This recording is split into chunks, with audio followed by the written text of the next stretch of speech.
Good morning, 819S.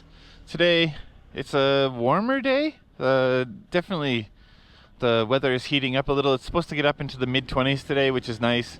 I don't think there's any rain on the forecast, which is definitely a good thing.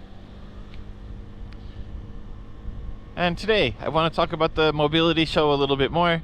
This time, not motorcycles, not rockets, but this time, the Toyota concept truck. So maybe people remember a few years ago there was something called the Toyota IMV. It was a flatbed pickup truck that was basically nothing on the back. It was for you to customize. You could put a box in it. You could put a container on it, like not a shipping container, but you could put like a full box container or like a pickup truck bed or whatever you wanted to put back there.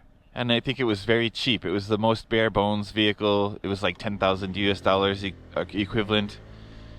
I don't know what countries it was sold in. I don't even know if they actually sold it finally, or if it was just announced, because I didn't hear too much news after its announcement. Woo, close.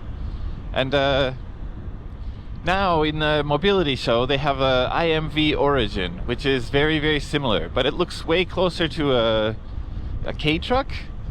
And it looks even more bare bones, but it might be identical to the IMV. This one only has one seat in the front. The cab doesn't have doors on it. It's similar to what I remember in the early 2000s as a kind of skateboard platform, is what I think the car makers were calling it. Basically, you have a rolling chassis that is completely functional, but has no body, and then you could customize it any way you wanted.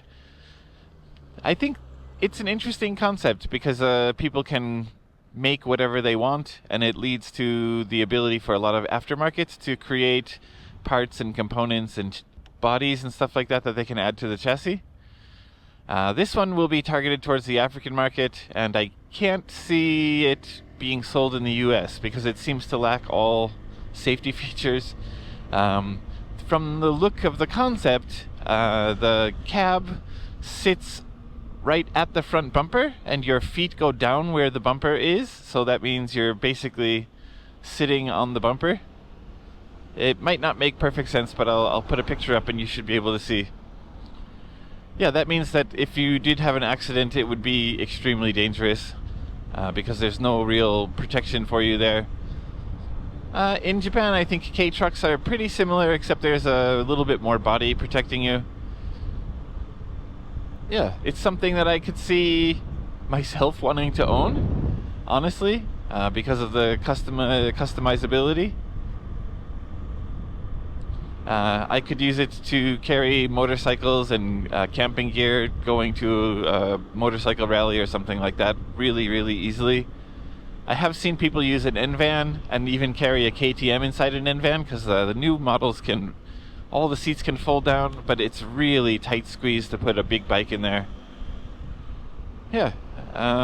What do you think? Do you think this kind of skateboard chassis will be a common thing going forward because of its customizability, or is it just a gimmick that's trying to make the most bare bones vehicle? Leave your comment down below. That's all I really want to talk about today. Thank you so much for watching. I'll see you in the next one. Get out there and ride, and definitely always ride safe.